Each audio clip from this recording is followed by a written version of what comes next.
Morocco is one of those destinations that sits on a lot of bucket lists. It had been on mine for a really long time, but for most people, it also comes with a lot of questions. Like, how many days do you really need? Is it easy to get around? Should you try to plan it yourself? Or do you need to work with someone local? And maybe the biggest one, what is Morocco actually like once you get there? Because what we've learned on this trip is that Morocco isn't just about the places you visit. It's about how you experience them.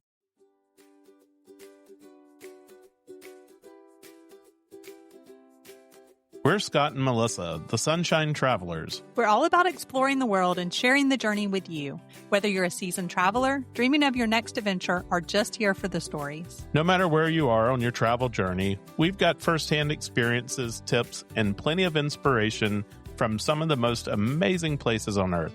So buckle up and get ready to travel with us.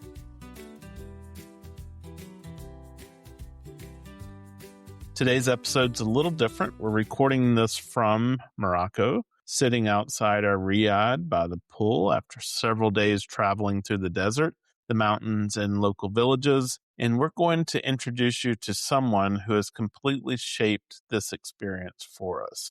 So this is one of those episodes where we're going to bring you directly into the experience with us. As I said in the opening, we're sitting by the pool at our riad here in Morocco. And instead of just telling you about Morocco and what we've done, which we're going to do some of that in a future episode, we wanted you to hear from someone who grew up here and has built a business around showing travelers what Morocco really looks like. And honestly, that has been the biggest difference on this trip. So we've traveled internationally a lot, but this is one of the few places where having someone local with us the entire time has completely shaped how we experience literally everything, from the food to the culture, just to even understanding what we're seeing and be able to ask questions along the way. So we sat down with Mustafa this evening from Morocco Adventures, and what you're going to hear is a conversation about Moroccan culture, Berber traditions, and how he has built his business and what most travelers miss when they come here. And honestly, I think that's the key, because you can come to Morocco and you can see the highlights and you can go to the souks and you can go shopping and you can stay in a beautiful riad, or you can come here and actually experience it on a deeper level with local people in local communities. So let's get into our conversation with Mustafa. Well, Melissa, we have a special treat tonight. We're sitting here in Morocco out beside this gorgeous pool at the riad, and we have Mustafa here with us, and he is going to talk to us a little bit about Moroccan and Berber culture, and then a little bit about planning trips to Morocco. Mustafa, thank you for taking time away from your family to come and be with us and talk about this tonight. You are welcome, guys. You are welcome, and marhaba, as we say by our language. Marhaba, and thank you for your visit. Thank you for your collaboration. Welcome. So, Mustafa, why don't you start by just telling us a little bit about yourself and sort of your background, because Melissa and I have found that very interesting. Yeah. So I am Mustafa from desert. As I said, I born with sand in my eyes with nomad family, and then we grow up in the desert with my sisters, my brother. I start my work with tourists from the desert. Even I was study, but in my holiday I work with the tourism as camelman, as a waiter. I start step by step to get to this point. And so, as a camel man, you took people out into the desert with the camels and led them on an adventure out through the desert.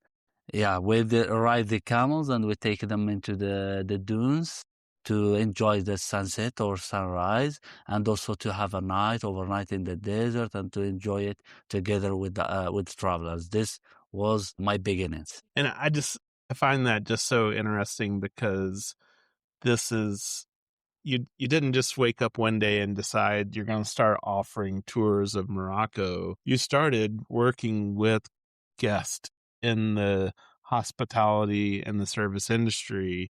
And so you've been through, all of the different things that make a positive guest experience, and you've been able to incorporate that into your business. Yes, sir. I did it step by step. As I said, it's impossible to come and enter to the domain without experience. You should do it, step by step, for you can succeed in your business. You should do it step by step.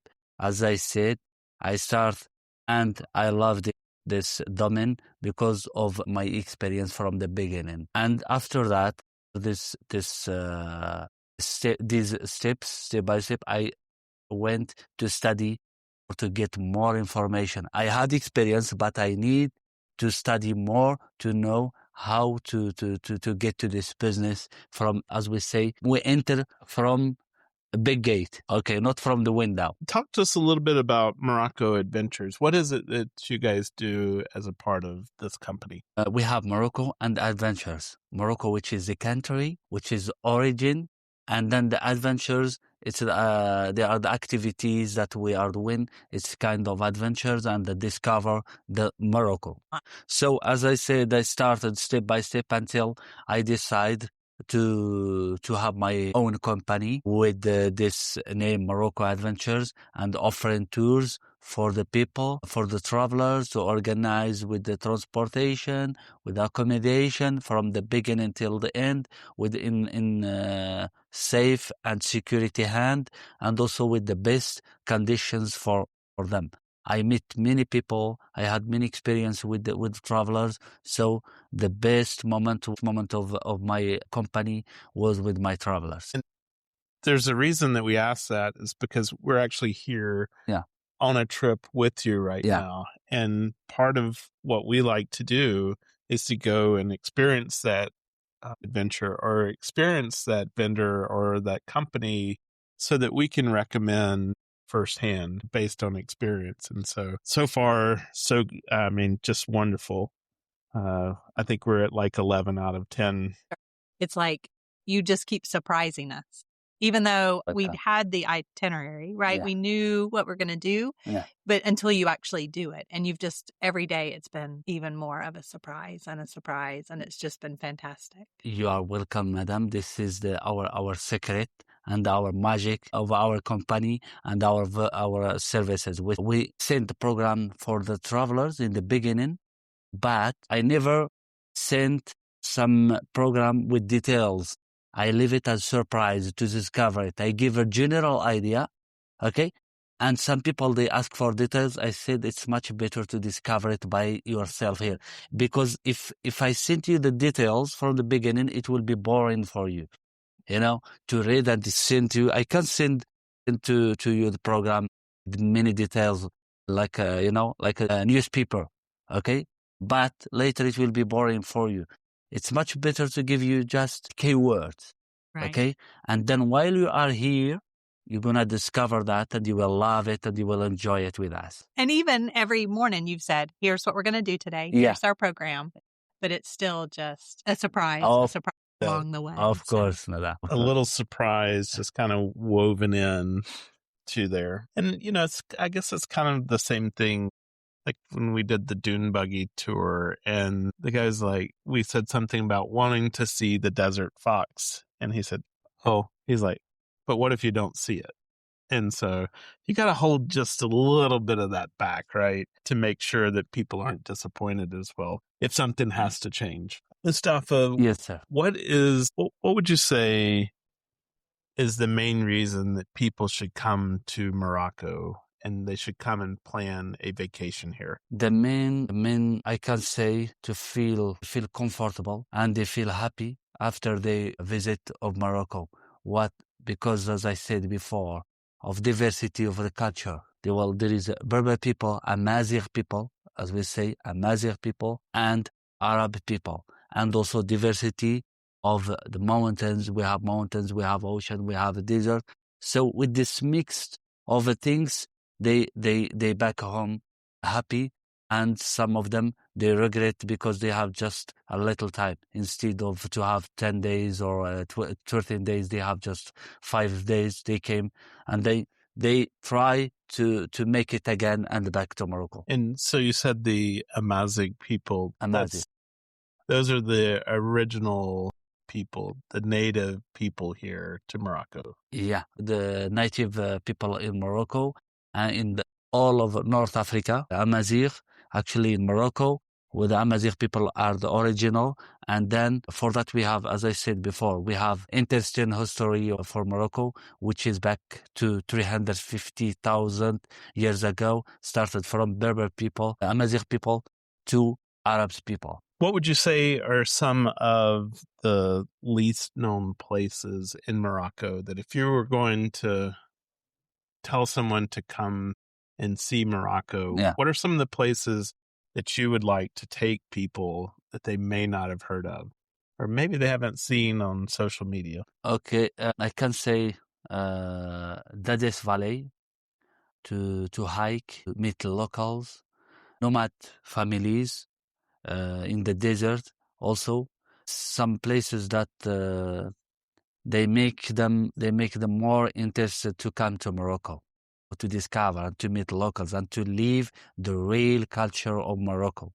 Not to go just to somewhere that is famous, as you said, sir, and famous in the social media. Also to discover the real Morocco, which is meeting the locals and have experience with locals and to talk to the locals, to the nomads, to the Moroccan who are in the we say the deep Morocco, not just what we see, what we saw, and what is in the social media. This makes people more interested, and what I am trying to do to bring people to Morocco to show them the real Morocco. Yeah, and I think that's one thing that just being with you the whole time is that we can then ask you questions, and then you can share with us as we go along. And you're not just checking into a hotel, trying to find a restaurant. You can tell us about traditions with food. And we've seen in several places how they traditionally make the bread and how important that is to all the meals. And even our guide in Marrakesh that you put us with, the local guide in Marrakesh, he even told us the first time he had pizza, he put it inside bread because he didn't know. And the first time, and something that his mother had, and she put it inside bread. Oh, cake. He said it was a piece of cake, and she put it inside the bread. But just understanding the culture and how it's just is so different. And every day we've been able to ask you questions and be with you and learn a little bit. And I'm happy to answer your question, madam. And I want to share, as I said, that this is the real trip, to share everything with you and to know about Morocco, not just to come to visit and to go to the ocean or to take pictures. This is the real Morocco and the real trip to share everything with you and to know and to back with the very good souvenir of Morocco with you. Yeah, and I think we have a new tradition that we're going to be taking back with us, which is Couscous Friday. Yeah. Couscous, it's, this is Moroccan food, which is, we cook it for Friday. And also a kind of, as I said before, it's kind of cooperation and solidarity that we share it with neighbors, as I show you while we went to home in the mosque.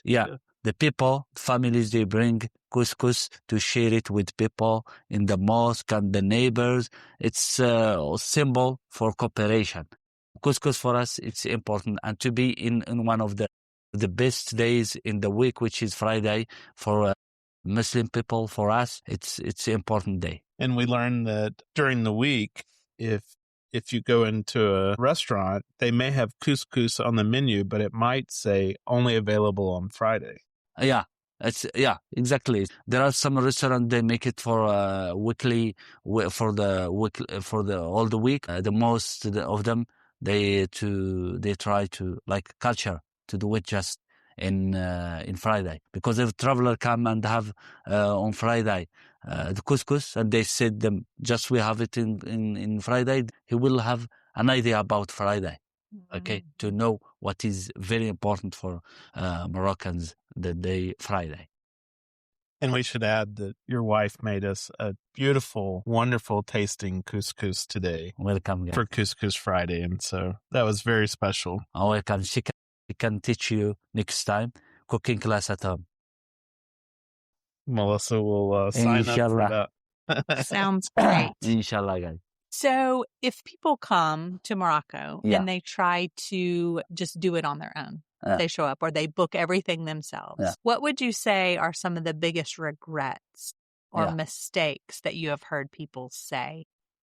So they can do it, but as I said before, it's impossible for them to discover the important things in Morocco. We will back for the question of Mr. Scott that he said about social media. They will just take and go to the destination of social media, not real Morocco. But for if they contact some company, travel company from Morocco who are locals, they will have a best trip and they will discover the real Morocco. So kind of along that same thought is earlier today, you talked about the value of the relationships that you have, the relationships with the nomad families, the relationships with the hotels and the riads, and the relationship of the people who, have the camels and the buggies and stuff like that. How does that work in your business, and how does it benefit the client? All of the relationships that you have. It will help them to meet these people also.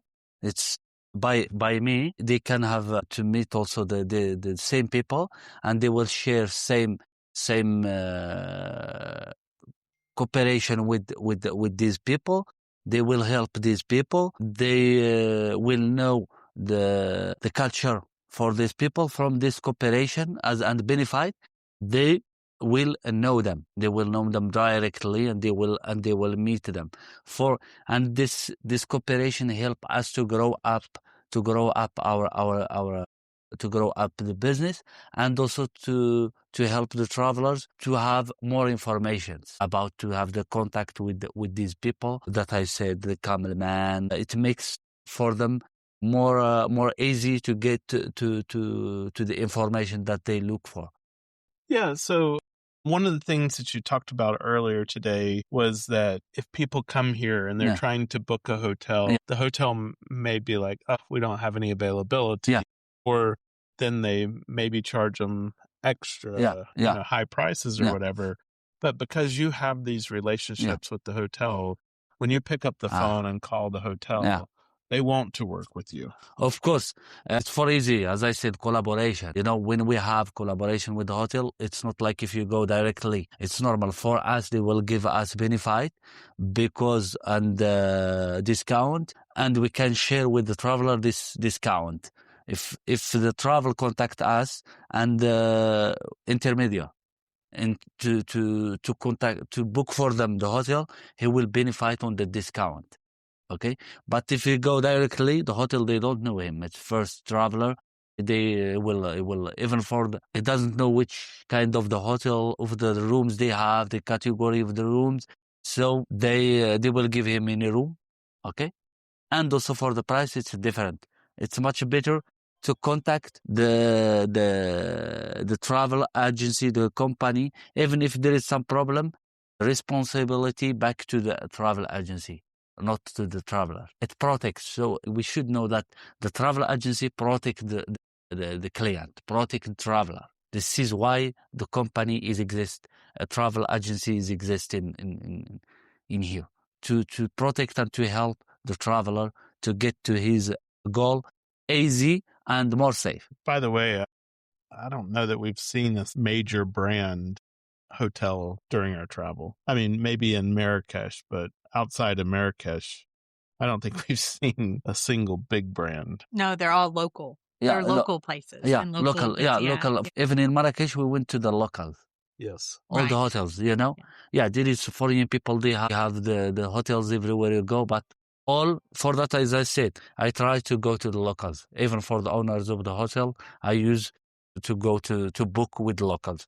And throughout our trip with you, we have seen that. So not only are you cooperating and working with and benefiting these local hotels, Yeah. but it's also, like you mentioned, a nomad family or a Berber community or a cooperative Yeah. where they help. And you knowing those places Yeah. and allowing us to visit those Yeah. places that it can benefit everybody. And so I think that's just I think you have told us several times that's just the way. I guess maybe just mention that, like how the communities share. Yeah. And they help each other. That is such a big part, I think, of the culture that we've seen. To help each other, as I said, they try to help each other, like we saw in the nomad family. Just an example, as I said before, when the families, one of the family is happy, everyone neighbors are happy. When someone is sad, all the neighbors are sad. They share everything, and for our according to our business, we what we did. We went to the nomad family, get a visit to have to welcome tea, and after you give them a tip, that tip can just, I think, will not be stop just with this family. They can even benefit if they buy something for that family. If they buy something with your tip, they can share it with the others that they have close to them. For example, if they have some special dinner, like they have too much meat on that night, they share with everyone that they are around them. It's impossible to eat something special and your neighbor. No, it's impossible to happen here in villages and nomad family. It's kind of a humanity and cooperation that we have in the blood, in the blood since we are in the life. So we try to keep it, to try to do that also. And we teaching that for our kids to keep it. It's very important. It's very important to share the smile and happiness with everybody and what you have. And we have really just witnessed that, not only with you, but just any of the other local guides that you have had us with, how they interact and how they speak to everybody. And it's such a refreshing, you just feel it, I think, in the spirit. You just feel exactly the cooperation and the helping. So if somebody wants to come and visit Morocco, talk about a minimum amount of time that they need to come and explore with you. How many days? As I said before, minimum 10 days to mix and for they can visit the most and the main things in Morocco, and to visit and to have a real visit in Morocco. They need minimum 10 days. 10 days minimum, but good, it's 13 days, not like some people, they came, maybe they don't have time or they don't have idea. If they don't have time, that's a special situation. But if they don't have idea, now we want them to receive this information that it's much better when you are coming to Morocco. It's much better to have minimum 10 days for you can visit and to have a real visit to real Morocco. 10 days to 13 days, and you can visit the ocean, a mountain, a desert, valleys, oases, to do the activities, different activities that you had said. So I can say 10 days. And that gives you an opportunity to do a couple of cities, but then the places that you have mentioned, some hiking, the desert, the camel ride, different things like that, and have a variety. Foxes. But obviously if people, and foxes. But obviously if you have more time, then you can see even more. Even more. When is the best time for people to visit? So the best time, it's much better to come from like September to December and from January to May. But for June, July, August, it's too hot for the people that they want to visit the desert.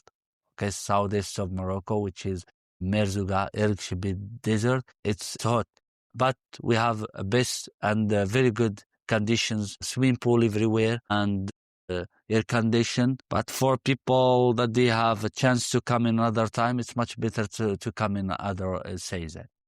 Okay, different season. And just comment real quick about the construction of your buildings, because we've had some hot days where the temperature got up to 27, 28 degrees Celsius, which I think is somewhere in the 80s Fahrenheit. And so it was hot outside, but you walk inside the buildings and it's nice and cool. Yes. Because of the way that you construct them. You have very thick walls that in the traditional style are made with mud and straw. Mud, straw, clay, and wood. Yeah. And I don't know. And they have very tall ceilings. And so you walk inside and it's just so cool and refreshing. Yeah. And and those spaces aren't even air conditioned. Of course, There is air conditioning. So in the hotels and riads that we're staying in, there's air conditioning. But inside those other buildings that don't even have air conditioning, it's just cool. It feels nice. Yes, because of the material that we use for the building. As I said before, the mat, clay, and the wood. It's specific and very good. Also for it's opposite for the winter. Winter is cold outside, but inside it's warm. Yeah. It's made just for that. As we saw in the Casbahs in the Dadis Valley, where we had lunch with the Suleiman family. So there inside, it looks like Casbah, and inside it's cooler than. So I think that's just absolutely amazing. If anybody's thinking about summer in Morocco, it is possible to do. Of course. We're sitting beside this beautiful pool right now. You can spend your day by the pool. And the view of the dunes. Yes, that's another whole story. But, in the evenings when the sun does start to go down, it gets a lot cooler. But then you mentioned that there are places where people might go to during the summer. Of course, by the ocean, like Sawira, which is about 3 hours driving from Marrakesh. Agadir, Tagazout, which is also one of the famous beaches in Morocco. It's about 2 hours and a half driving from Marrakesh. So we have option in Morocco. We have option for people who want the ocean, the desert, the mountain. Also, like as we saw before, cyclists, people by bicycle. So we have this tourism also in Morocco. So Morocco is diversity. But I think you did say though, like the absolute best time is like right now, or that or just before, really. So February to the beginning of the first March. week of March, or January to the first week of March is probably the most ideal. But year round, sounds like you can find something to do in Morocco. Yeah, on that time we have also snow somewhere, and they can make snowboarding. Well, snowboarding on that time. Bring your snowboard, because even if there's no snow, you can go down the dunes with it. Yeah, of course. Yeah. You can use it for sandboarding. Sandboarding. Also, we should also mention about the climbing in gorges, in Tundra gorges. Mountains. So we saw someone doing rock climbing in the gorge. Actually, your hobby is No, that's not my hobby. Heights and snakes, two things that I stay away from. You can do that. A lot of cycling. There's a lot of people here doing cycling tours. But we liked this particular time because in the Roses Valley, this is the time of year. There's only like 5-6 weeks out of the year where those roses bloom, and we're here during that time, the Damascus rose. Yeah, the Damascus rose in Roses Valley, which is the town of Kalat Maguna, and it's famous by the festival, Miss of Roses, which is the first week, sometimes first week and second week of May, okay?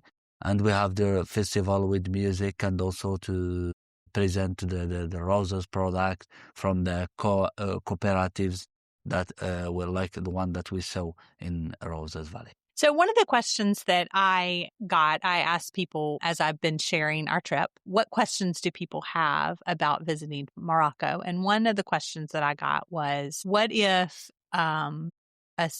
solo woman traveler wanted to come to Morocco? Is that possible? And what would you recommend for someone who's interested in doing that?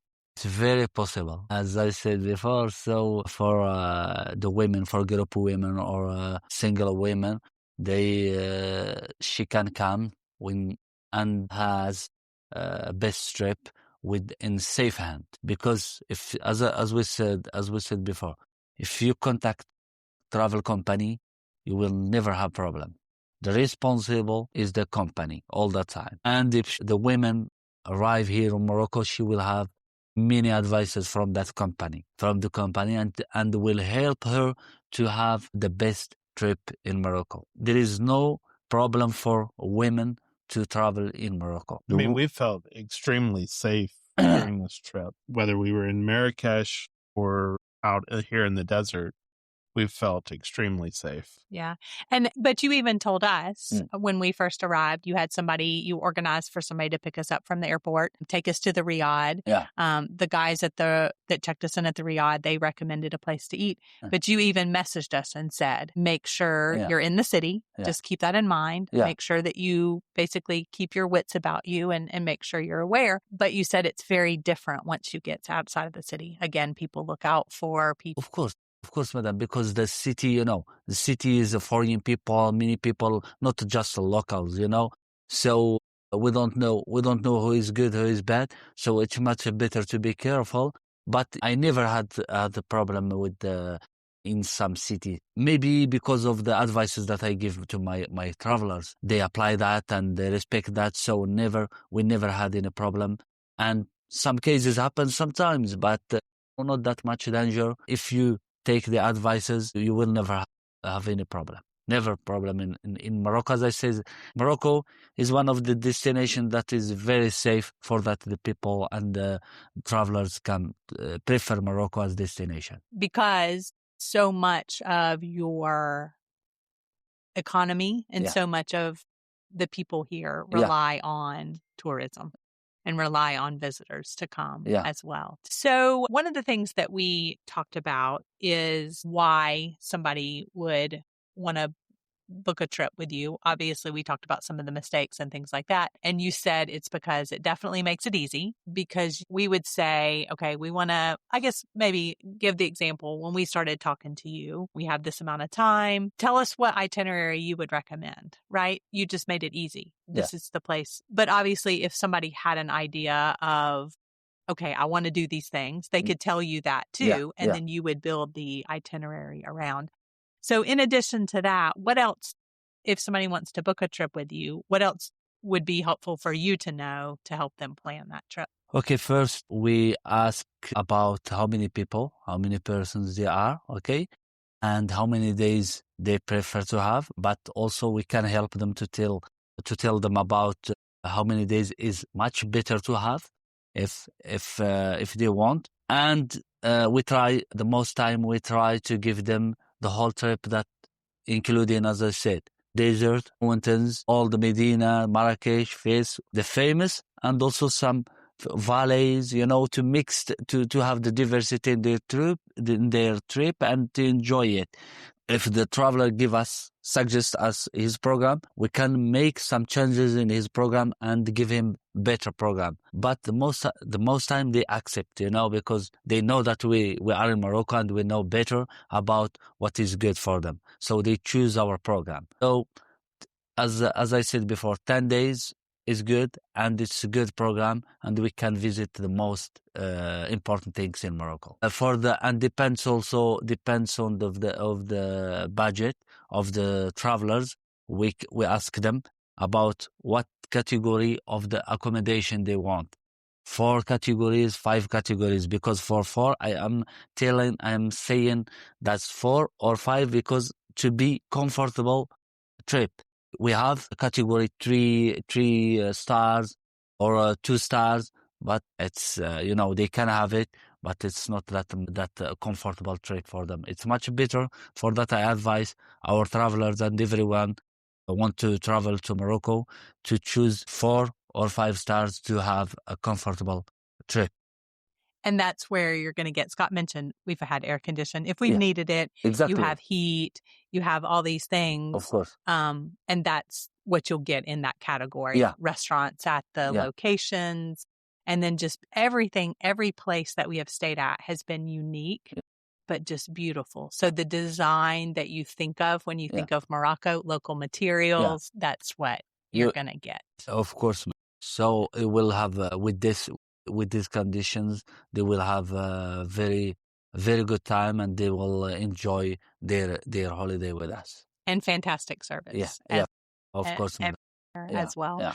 The other thing I would say about accepting your itinerary, accepting your program, 100%. Because if you think, oh, I just want to go see this city, you'll miss out on what you said at the very beginning. You'll miss out on the real Morocco if you just go to the places that you have seen in pictures or that you've heard. Yeah, for social media, for the famous and social media areas, that's different than the real Morocco. Okay, so as I said before, it's much better to contact the company to give you the real Morocco, the real visit and the real trip for you can meet the locals and meet the real culture of Morocco. I would say that anybody that's like, oh, I don't want to go to someone's house, you have to. I mean, for me, I made a post the other day that said pictures were 1,000 words, but the real experience with someone, the interaction with them is worth 10,000 words, right? Yeah. And you just can't compare those two things. And so for me, I would say, go have that cup of tea with the nomad family. Yeah. This is, as I said, this is the very good and the best and the real visit in Morocco, not just to choose what you've seen in the social media to go to this place. No, you should come and test that with the locals and have the communication with the locals, and to the locals take you to the right and the best places to enjoy real Morocco. And having said that, you're still going to go to the palace in Marrakesh. You're still going to go into the markets and the souks. And you're still going to, and you recommend, now we are not traveling to Chefchaouen, but you love to take people to Chefchaouen because it's beautiful. So you're still going to go to those places, but you're going to get all the other experiences as well. So I want to say too, if you have questions about Morocco, traveling to Morocco, you, of course, can always reach out to Scott and myself. But then also, Mustafa, how can they find you and just like keep up with, your travelers and your experiences? Where can they look you up? For the travelers to contact our company, it's easy from the recommendations of travelers, of company like you. By you, they can contact us. Also, we have recommendations from other travelers. Also, by our website. From our website, we have our WhatsApp number, which is make it more easy to contact and to have the answer quickly and to have what you want quickly. Not like for me now, I try to all the time when I receive some email from travelers, I try to ask them to go to contact me by WhatsApp. It make it more easy, and I can understand what you want exactly, and you will understand what I am telling you and what is the program, and you will understand me in 1 second. Instead to take time, you will understand your trip and where you are going and whom you are talking with. Yes.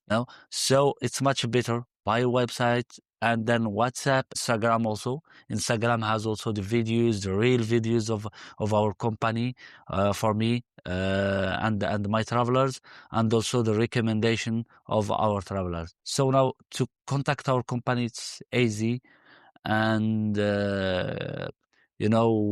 from to have the general idea about our company, it's easy from our website and the TripAdvisor, which is with our travelers feedback. And that website is moroccoadventures.com. Yes, sir. Yes, thank you. And Yeah, the Instagram is the same as well.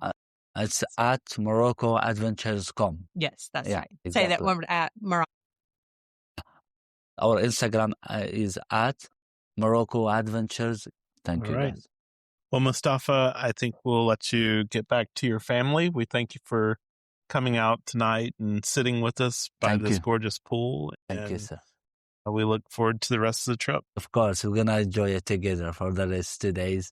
Thank you for this interview, and you are welcome. And happy to welcome you and to enjoy the time with us and to leave the real Morocco with us. Thank you, Madam Melissa, Mr. Scott, and thank you for Sunshine Travelers. So coming out of that conversation, well, so there's a few things that really stood out to me. And the first is how much emphasis Mustafa puts on experiencing Morocco beyond just what you see online. It's really easy to build a trip around Marrakesh, maybe Fez, maybe a desert camp, and feel like you've seen Morocco. But what he kept coming back to and what he showed us. And I think that's what we felt so far every single day on this trip. Whether it has been sitting down for tea in the camp of a Noban family, getting to hold their lamb and interact a little bit with their son as he went and got the baby, sharing a meal with a traditional Berber family and getting to hike with him, and then having him tell me, my mother's so excited. This is the first time that we have done this, and getting to be invited into their home, learning how bread is made and how absolutely important that is to them. And even like I mentioned before, just asking questions throughout the day. You don't get that if you're just moving from hotel to hotel or even from place to place on your own. It would just leave you wondering about so many things.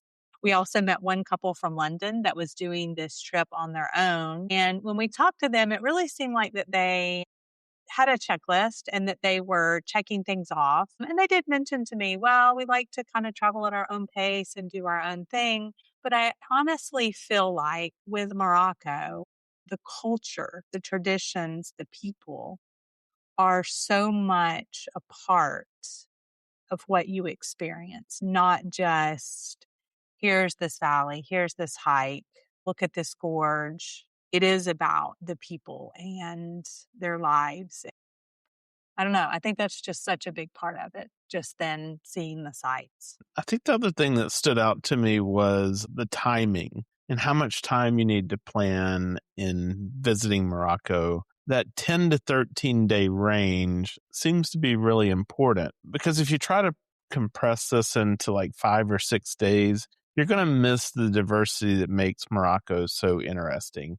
It's going to be more on that checklist, checking things off as you go. The mountains, the desert, the valleys, the coast. We did 7 days, but there were things that we didn't get to see. And our purpose for being here was to validate that this would be a good group trip destination. So we knew from the beginning that we were not going to see everything, that we weren't going to spend as much time as we really wanted or needed here. But it was more about vetting out Morocco adventures and seeing all the different places that they would take us, the types of accommodations and those type of things. So we had a really different purpose for being here. And honestly, Scott, even with the time that we've had, even though that we had a full week and we did see such a variety of landscapes and places, there's obviously still so much more that we could do.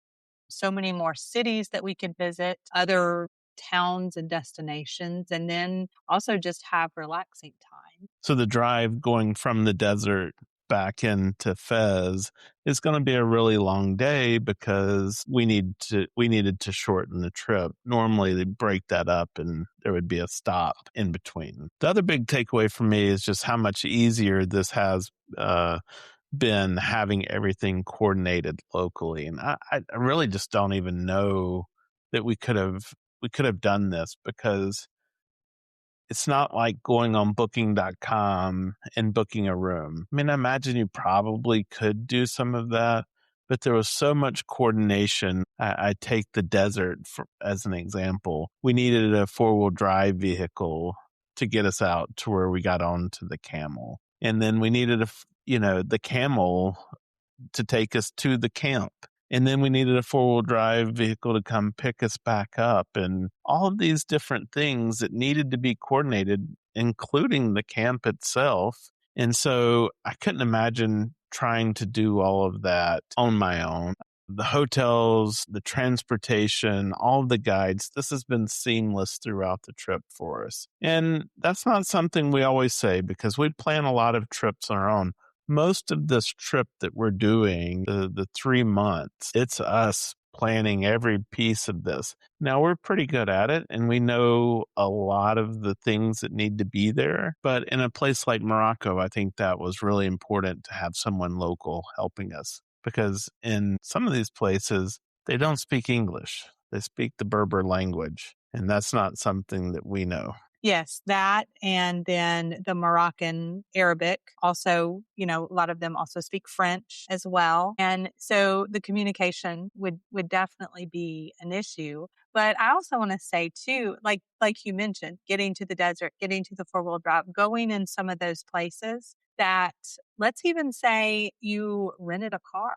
Like, you wouldn't be able to do that, and then unless you then hired somebody else, because I can't imagine being able to do those things. And then, of course, like you mentioned, having tea at the Nomads Families Camp, having the meals with the families, and also just the little things like he's always coordinating. The God was waiting there for us. He's coordinating the whole time, because who knows exactly what our timing was be. And we had somebody there waiting with a rose for me at the airport. And just all these little bitty things, the gods were waiting. And I guess we should say that too. And like you mentioned, we are going to talk about this in another episode, a lot more details. But Mustafa also, it wasn't like he's the God for every single thing, because he's not the expert.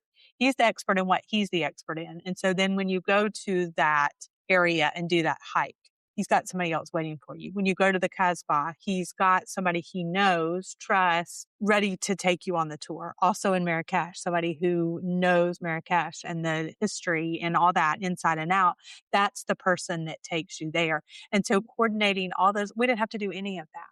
And honestly, it's like he mentioned, it's almost better because they work with these people day in and day out. You're probably going to get a better deal anyway. And it benefits everybody in the whole network. Yeah. And we talked a little bit about this, but like the brands that you're familiar with or that we're familiar with in the States, they're either non existent or they're not in the places where you want to be. And so trying to just jump on your Marriott app and booking a hotel, you might be able to do that. Then it's way somewhere else and not in the places where you would want it to be. So. And not to mention, you're just going to miss out on the fantastic localness of what these riads and places are. I have not seen a chain hotel.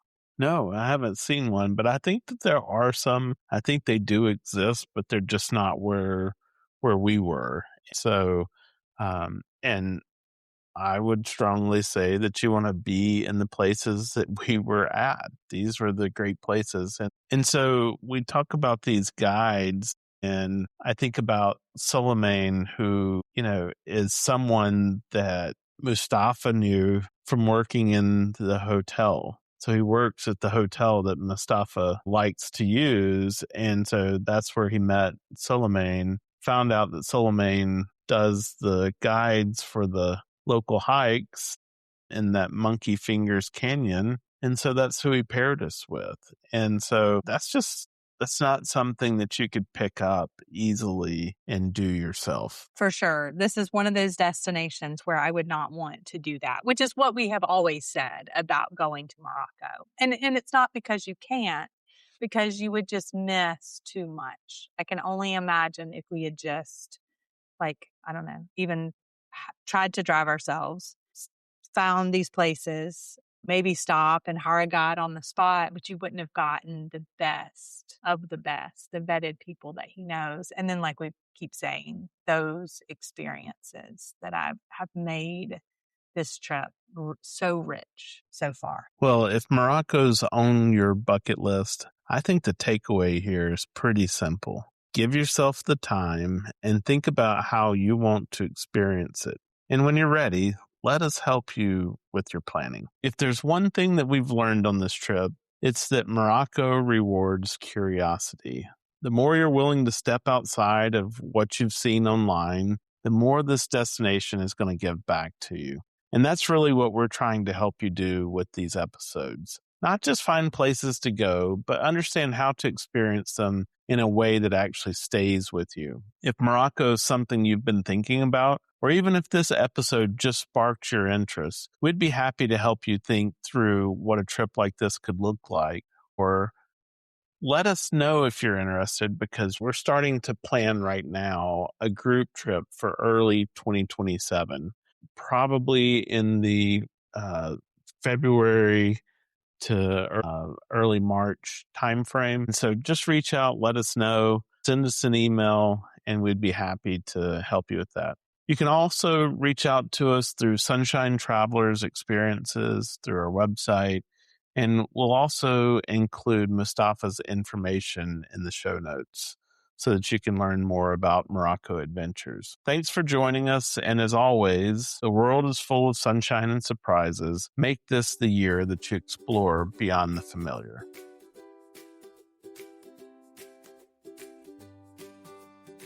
Well, that's it for today's episode.